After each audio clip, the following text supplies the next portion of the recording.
SwayamPrabha. Digital India. Educated India.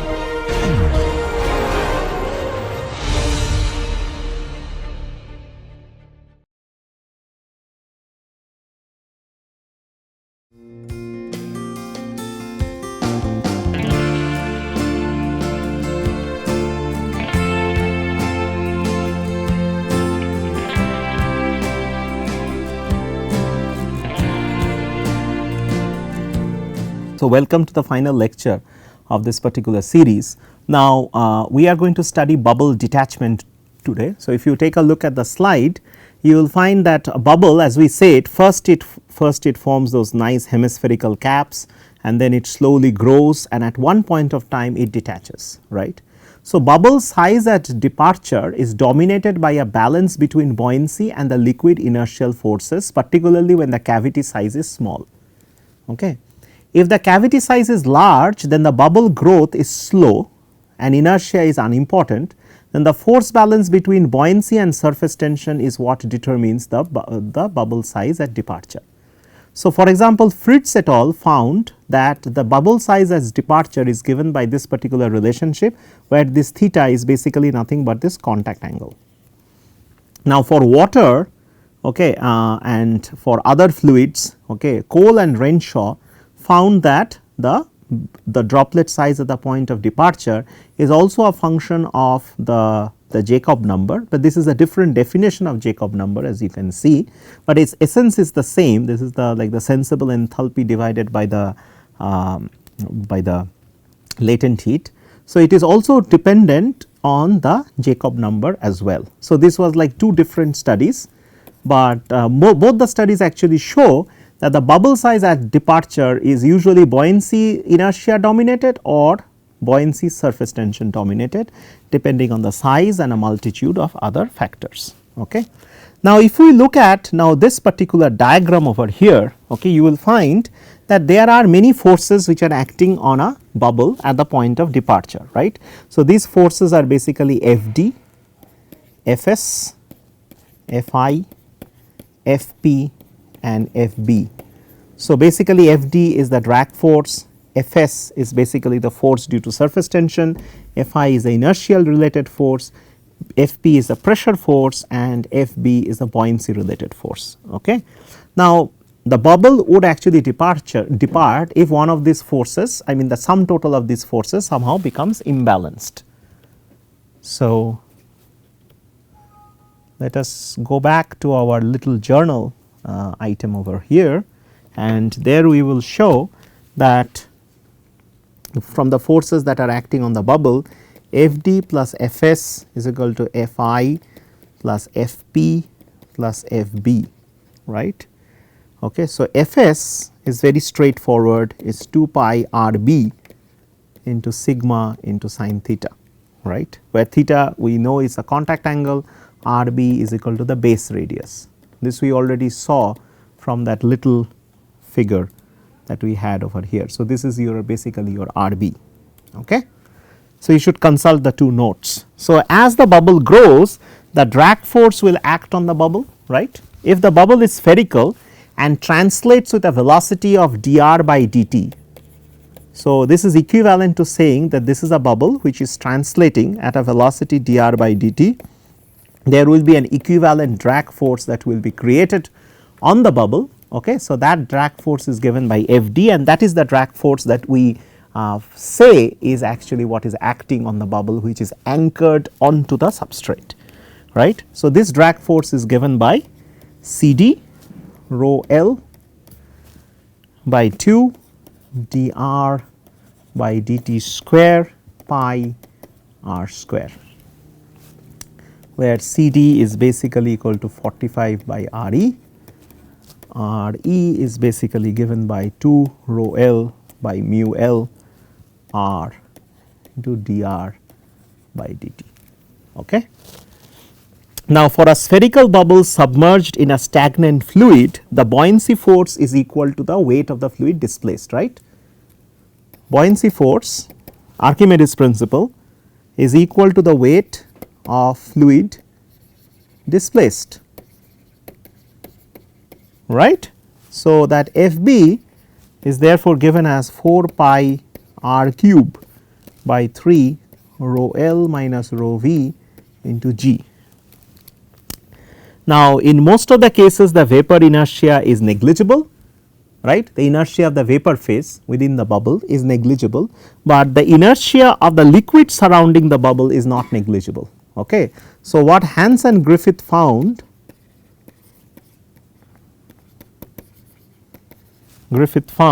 is that the affected liquid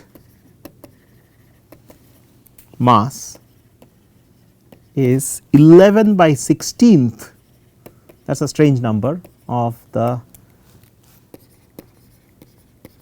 bubble volume.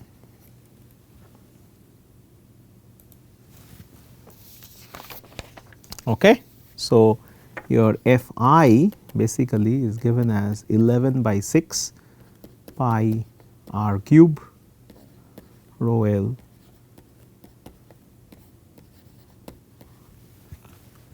dt square. Okay. Now, Fp, which is the pressure force, is basically nothing but, see if you understand it, 2 sigma by r plus Pv into pi Rb square, okay, where Pv minus Pl is equal to 2 sigma by r. So, it is basically the excess vapor pressure and capillary pressure, that is what it is. Okay. So, the departure radius or the radius at which the bubble departs is when the total force okay, changes sign from positive to negative. Okay. So, when the total force changes sign from positive to negative. Okay. So, if you look at it, you will find that okay, these are the distribution of the forces basically. Say for example, forces acting, this is 1 g acceleration, this is 0.29 g acceleration. So, when the bubble is accelerating, so these are the forces. As you can see, couple of observations, the buoyancy moves up like that. Okay. The inertia is more or less unaffected, it does not change no matter what acceleration you are bringing to the table. Okay. So, the buoyancy is directly related basically to the gravitational acceleration. So, these are the forces profiles that you see for the bubble at the point of departure. Okay. Okay. So, this is what is with respect to bubble detachment, right. So, these are the forces, these are the nature of the forces, the force changes its sign, okay, and when it does that, the bubble actually departs. Now, the bubble growth and merger, okay, is another significant topic that has been widely studied, because how does the bubble grow, how does it merge. Okay. So, the main work has been done by Son et al, which is given here. Okay. Now, most of these things are solved by numerically, okay. There is no analytical solutions per se, but however, what Son et al, I want to give you the spirit of what the thing is in general, okay, so that you have a good chance of attacking such problems in the future. So, basically what Son et al did was that he divided into two segments. There is a macro region and then there is a micro region. Micro region is just that particular region. So, the macro region he solved it by the usual level set kind of a method. Okay. The micro region was solved by the lubrication theory. Micro region is really micro, that means this length scale is very small. Okay. And you remember when the length scale is that small, all your disjoining pressure and other things comes into the picture. Remember we talked about this long time back. Okay. So, based on that particular argument, okay, what we can do is that we can kind of for the micro region, because that is this has to be solved numerically, you cannot do anything about it. For the micro region we can give some some equations which may be useful. Okay. So, conservation of mass, this is only for the micro region, the micro layer, and we assume that it is a micro layer, laminar flow. So, laminar flow is quite common. Okay. So, d delta by dt equal to V L q double prime rho L H L V. Okay. So, V L is the velocity which is normal to the interface, okay, normal to the film surface, velocity normal to film surface. Okay.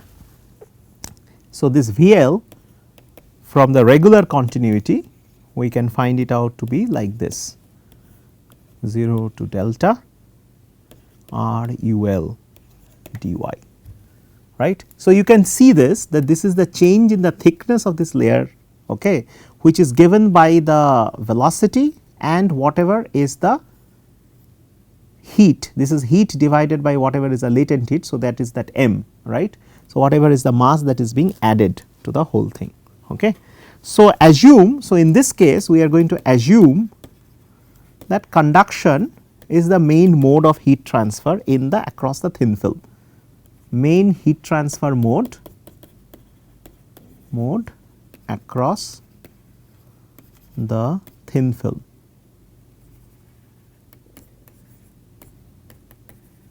Okay.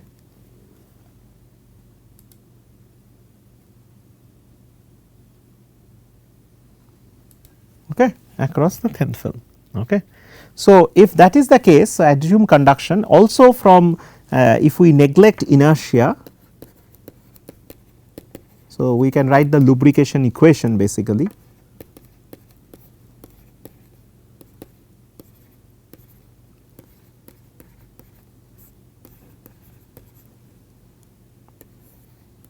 That is the lubrication equation, right. If you recall that, that is what the equation is all about. Okay. Let us see. So, we will we will move to the journal once again. Okay. So, in that particular case, now that this is a different, just to demarcate.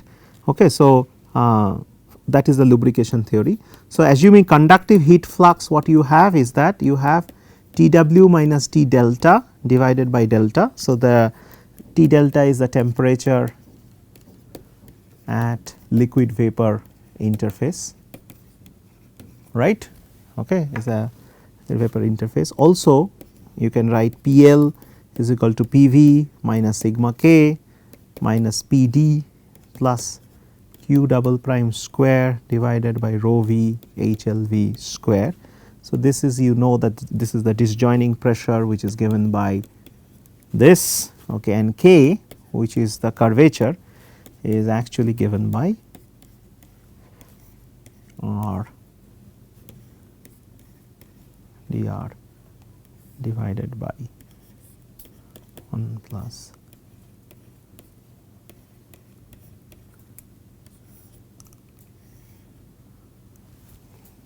okay. So, Son basically did was that he solved okay, these equations to determine delta. Got it? Okay.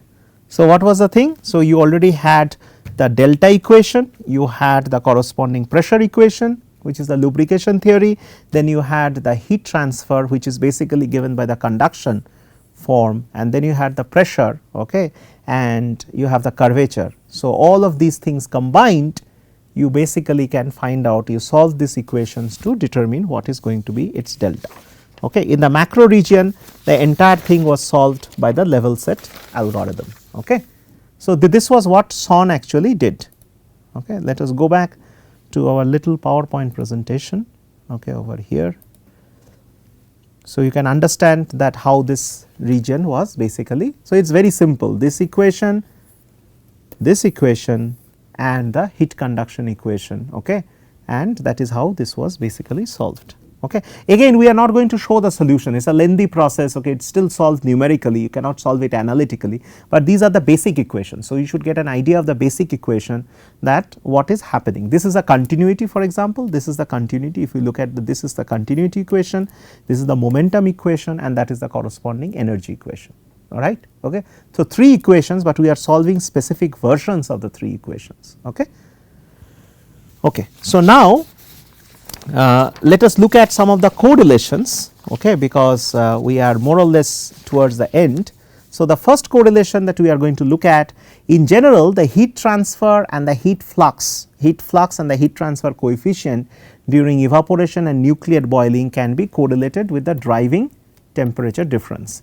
So, for example, this is the most usual form, that is Q double prime is equal to C1 into Tw minus Tsat raised to the power of m. Okay. But we also know that Q double prime is nothing but equal to the heat transfer coefficient multiplied by Tw minus Tsat. So, one can get, okay, if you substitute, okay, you can get that your H is given by this, and H can be also written in terms of the heat flux, right, simple enough, right. So, so these are the, so during evaporation and nucleate boiling.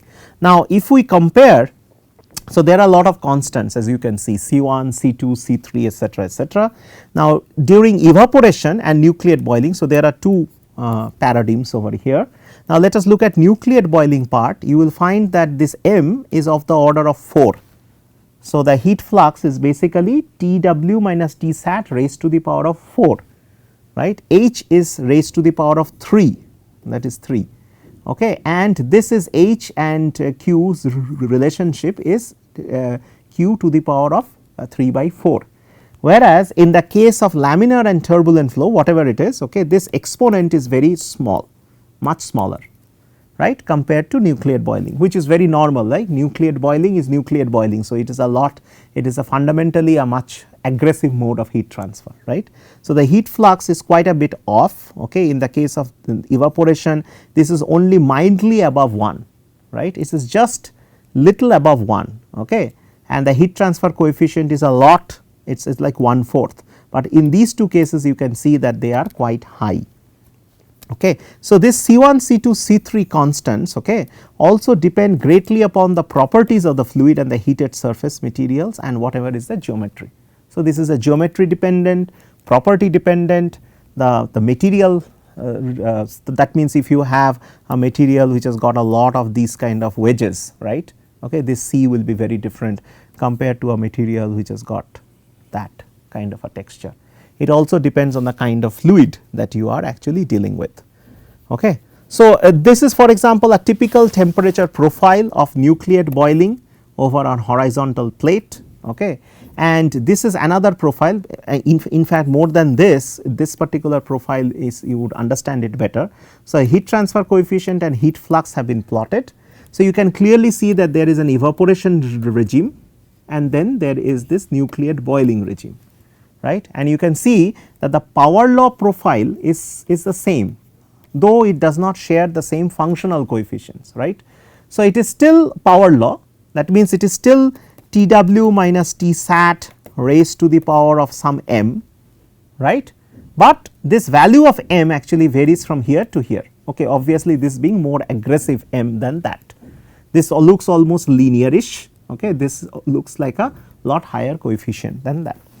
Okay. So, this has been plotted on the log axis essentially. Okay. So, and for example, in this particular case it is raised to the power of 3.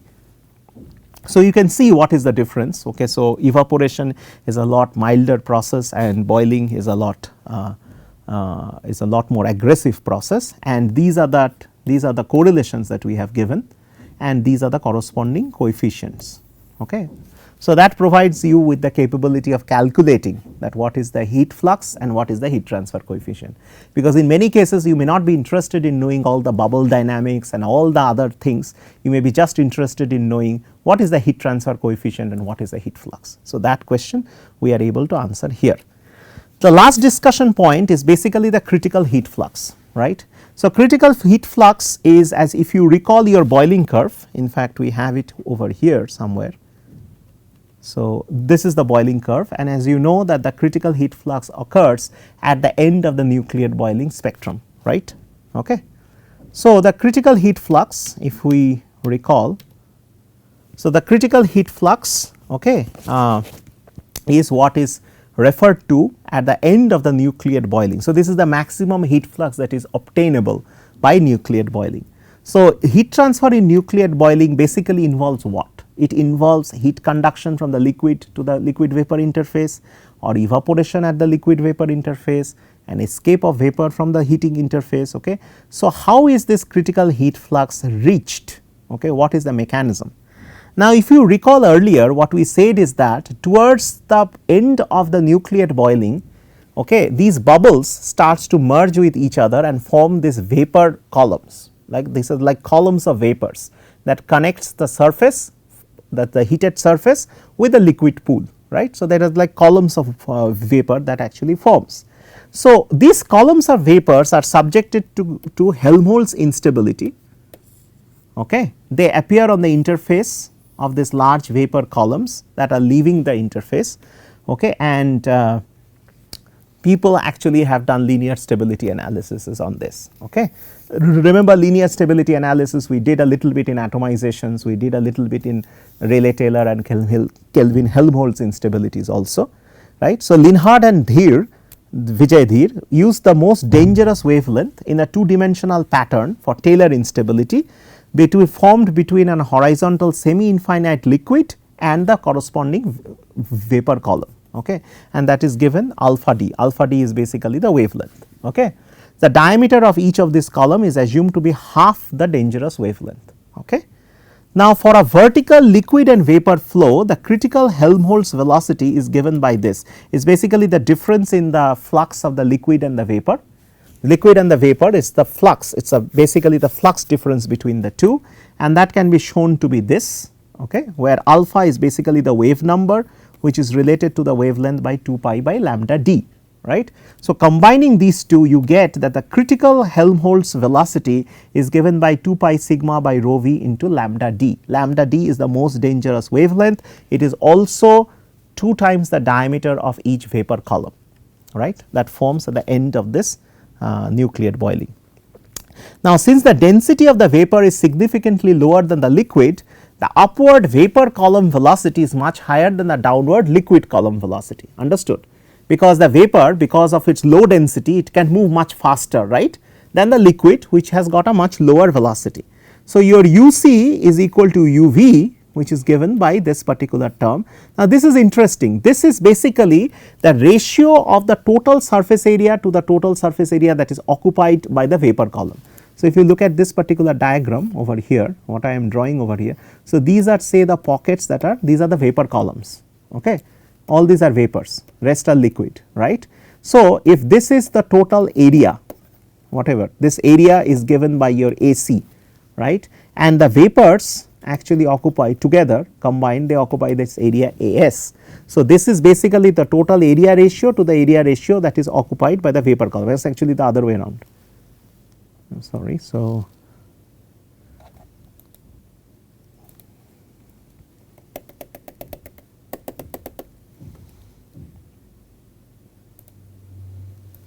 okay. So, it is basically the total area to the area of the surface that is occupied by the vapor column. So, you can understand this is the area occupied by the vapor column, this is the total area. Okay. So, that can be easily calculated because this vapor column's diameter is lambda d by 2, that is what we already said. So, this is given by pi 16 by pi, which leads to the critical velocity as 16 q max divided by pi rho v into HLV. Okay. So, this you can imagine how this relationship comes, this is the total heat flux and this is the heat flux that is expended in basically vaporizing the liquid to the vapor state, right. So, this is the total heat flux that you are supplying and this is the heat flux that is actually taken up by the vapor in forming the vapor pool, right. So, you combine the two relationships, one gives UC as this, the other gives UC as that, the two limiting cases, and you get this is the combined relationship for the Qmax. So, basically you solve for Qmax. Okay. Now, Qmax still has got this lambda d which is hanging over there, about which we do not have a clue. So, for obtaining that, you do a Rayleigh-Taylor instability analysis of a column and you get this as that particular quantity, got it. So, you put this back over here, you get the total heat flux is given by 0.149 to rho v into HLV multiplied by this particular factor. Okay. So, I gave you an idea that how to evaluate the total heat flux. So, how did we do it? Just recap once again. At the end of the nucleate boiling, you form these vapor columns, right, which we call slug from the surface, right. These are all liquids. This is liquid, this is vapor. This is vapor, this is liquid, vapor, liquid, right. So, these columns of vapors are subjected to instabilities of different kinds, because these vapors are moving up, liquid is moving down, right. So, naturally if you take a cylinder like this, it will start to oscillate, is not that so, right.